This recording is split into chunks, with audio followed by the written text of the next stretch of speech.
नमस्कार विद्यार्थी मित्रांनो, आज आपण एक अतिशय महत्त्वाचा इंग्लिशचा ग्रामरचा टॉपिक पाहणार आहोत. मित्रांनो, इंग्रजी यायचं असेल तर आपल्याला काही बेसिक गोष्टी माहीत असणं गरजेचं आहे. It is must, it is mandatory. आणि त्यापैकीच एक म्हणजे आपल्याला नामाच्या ऐवजी जी सर्वनामं वापरतात ती सर्वनामं कोणती आहेत आणि त्या सर्वनामांचा मराठीमध्ये काय अर्थ आहे हे माहीत असणं तितकंच गरजेचं आहे. आपण मराठी बोलतो, मराठी आपली मातृभाषा आहे आणि साहजिकच आपला विचार सुद्धा मराठीमध्येच येतो आणि त्यामुळं आपले जे काही विचार असतात ते विचार आपण इंग्लिशमध्ये ट्रान्सलेट करतो किंवा कन्वर्ट करतो. आणि त्यामुळं इंग्लिशमध्ये जी सर्वनामं आहेत की जे आपण नामांच्या ऐवजी वापरतो त्या सर्वनामांना इंग्लिशमध्ये कोणते शब्द आहेत आणि त्यांचा मराठीत काय अर्थ होतो हे माहीत असेल तरच आपण ती सर्वनामं योग्य पद्धतीने वापरू शकतो. बरोबर? चला तर विद्यार्थी मित्रांनो, आज आपण प्रोनाउन्स म्हणजे सर्वनामं जी काही महत्त्वाची सर्वनामं आहेत की ज्याच्याशिवाय आपण इंग्लिश बोलू शकणार नाही. मित्रांनो, इथं पहिला आहे आय.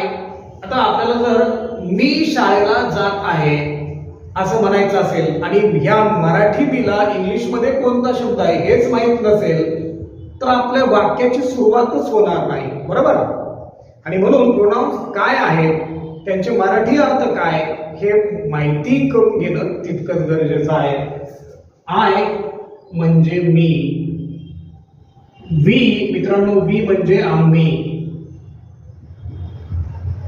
ह्या यूचा हे सिंग्युलर यू जर घेतलं तर याचा अर्थ तू किंवा तुम्ही म्हणजे एक वचन. तुम्ही हे अनेक वचन म्हणजे यू हा शब्द मित्रांनो एक वचन पण आहे आणि अनेक वचन पण आहे. हा स्त्रीलिंगी पण आहे आणि पुल्लिंगी पण आहे.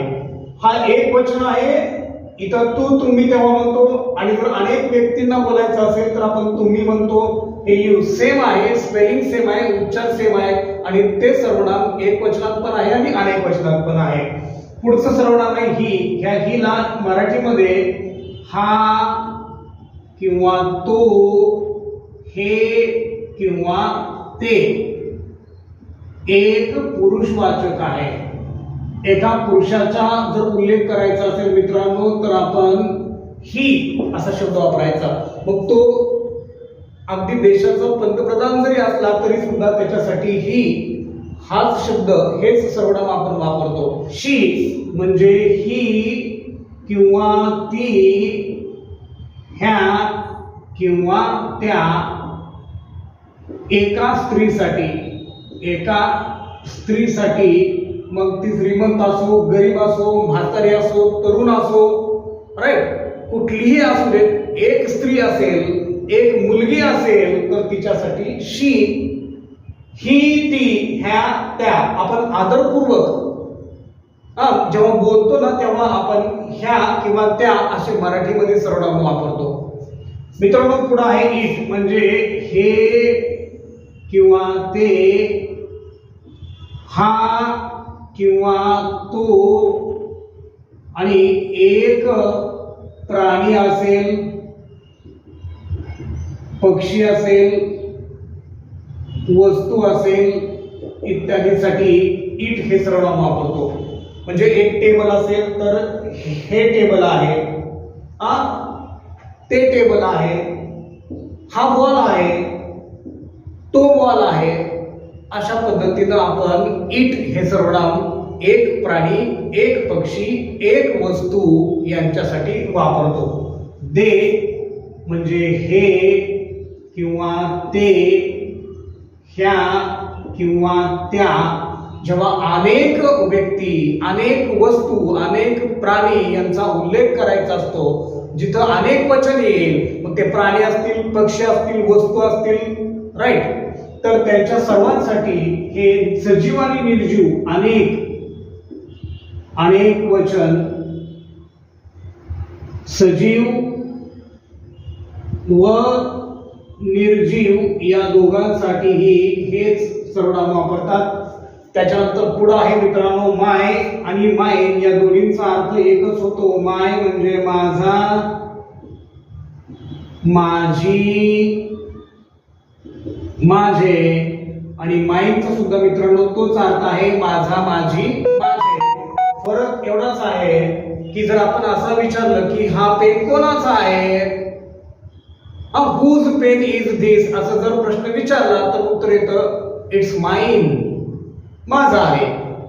आणि जर पूर्ण वाक्यात उत्तर द्यायचं असेल की हा माझा पेन आहे, इट इज माय पेन. आणि शॉर्ट मध्ये द्यायचं असेल तर इट्स माइन किंवा माइन. ओके, हाच फरक आहे. दोन्हींचा अर्थ एकच आहे. माय म्हणजे माझा, माझी, माझे, आणि माइन म्हणजे सुद्धा माझा, माझी, माझे. मी म्हणजे मला, माझ्याकडे, मला किंवा माझ्याकडे. आवर आणि आवर्स या दोन्हींचा अर्थ एकच आहे. आवर्स म्हणजे आमचा, आमची आणि आमचे. आमचा, आमची, आमचे दोन्हींचा अर्थ एकच आहे. जसा वरती फरक सांगितला तसाच या दोघांमध्ये फरक करायचा मित्रांनो. पुढचं सर्वनाम आहे युअर आणि युअर्स.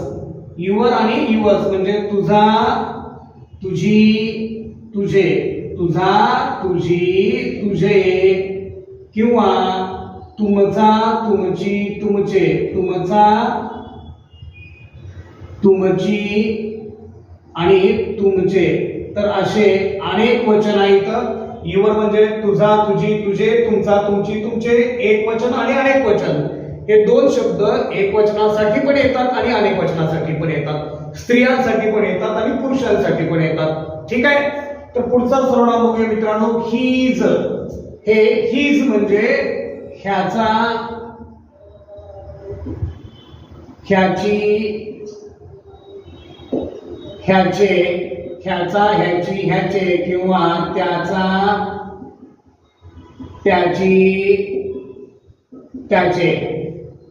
हे एक पुरुष असेल, एक मुलगा असेल तर त्याच्यासाठी हीज वापरायचं. एक स्त्री असेल तर हिचा, हिची, हिचे, किंवा तिचा, तिची, तिचे. एक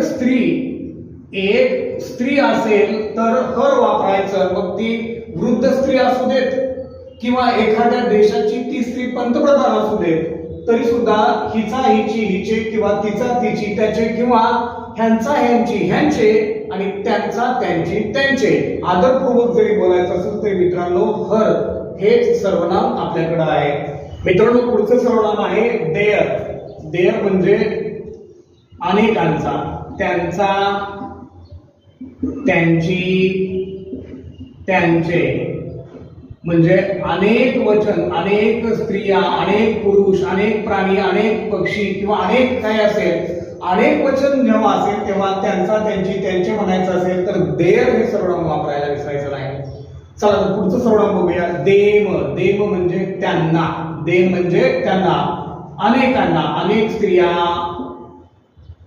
अनेक पुरुष, अनेक जे काही असतील त्यांना असं म्हणायचं असेल तर देम वापरायचं. पुढचं सर्वनाम आहे मित्रांनो दिस.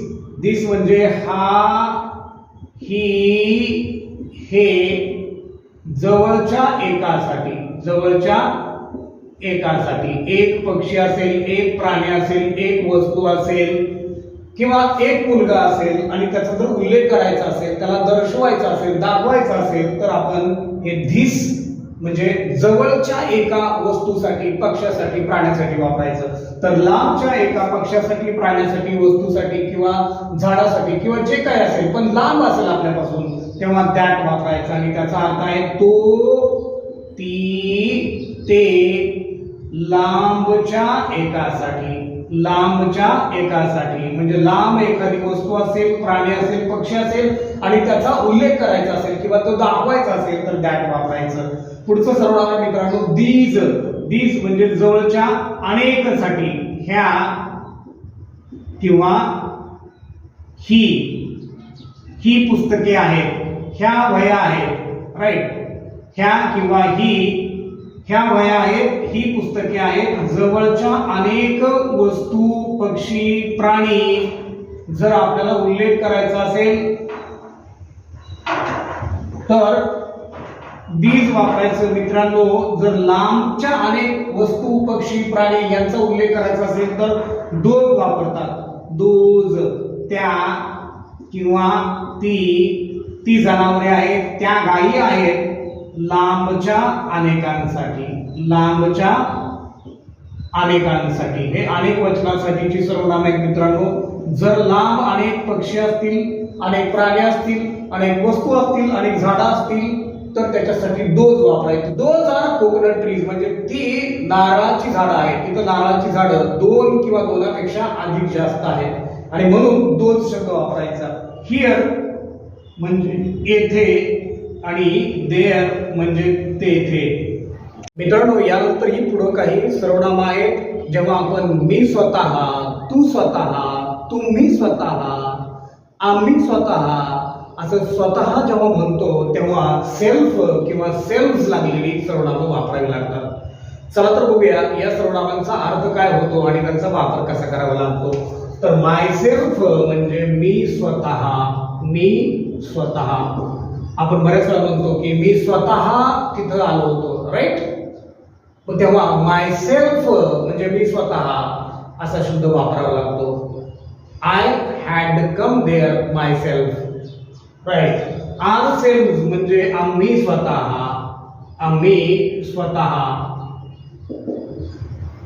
हे आम्ही स्वतः बनवलेलं आहे. We have made it our self. Yourself म्हणजे तू स्वतः. एक वचन आहे. एक वचनासाठी एक पुरुष किंवा एक स्त्री असेल तर युअरसेल्फ वापरायचं. अनेक असतील तर तुम्ही स्वतः. अनेक वचन आहे, अनेक स्त्रिया किंवा अनेक पुरुषांसाठी तुम्ही सेल्फ म्हणजे हा किंवा तो स्वतः. एक पुरुष किंवा एक मुलगा याच्यासाठी हे वापरायचं. हरसेल्फ म्हणजे ही किंवा ती, ह्या किंवा त्या स्वतः.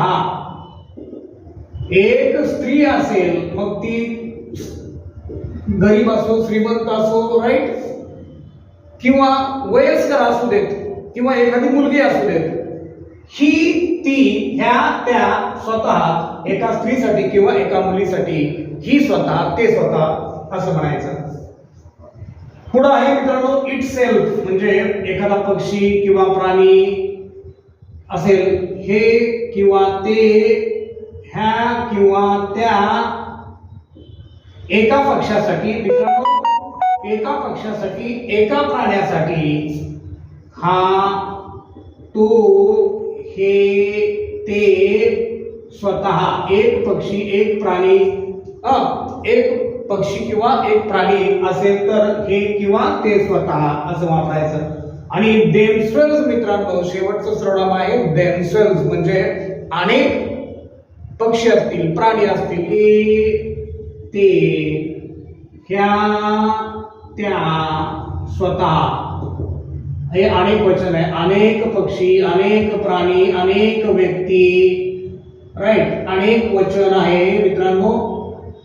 अनेक वचन म्हणजे जिथं अशा पद्धतीने आपल्याला मित्रांनो सर्वनामांचा वापर करायचा आहे. मित्रांनो, हा व्हिडिओ तुम्हाला कसा वाटला कमेंट मध्ये अवश्य कळवा. आपण जर आमच्या चॅनलला नवीन असाल तर सबस्क्राईब अवश्य करा, जेणेकरून असेच नवनवीन व्हिडिओज आम्ही तुमच्यापर्यंत पोहोचवू आणि त्याची नोटिफिकेशन आपल्याला मिळेल. थँक्यू.